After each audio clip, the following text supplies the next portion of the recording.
The Morrison Hotel Gallery in Los Angeles is celebrating 50 years of hip-hop with a photo exhibit.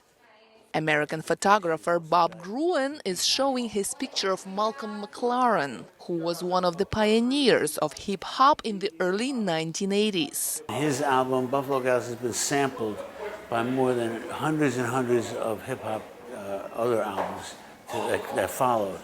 It almost became something you had to do, is take some of Malcolm's sounds in order to make a hip-hop album.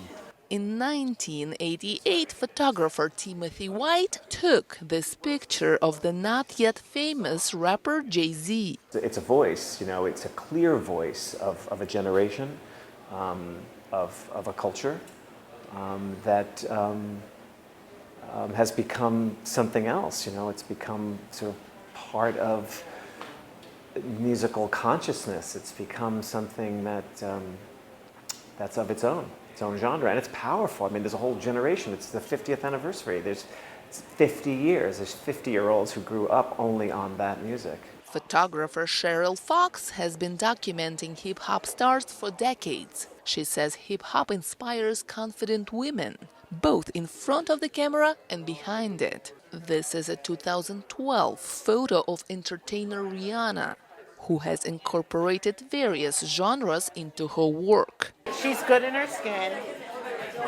she knows her talents, and she believes in herself. And that's how women make it in hip-hop. They're like unicorns. We're like unicorns.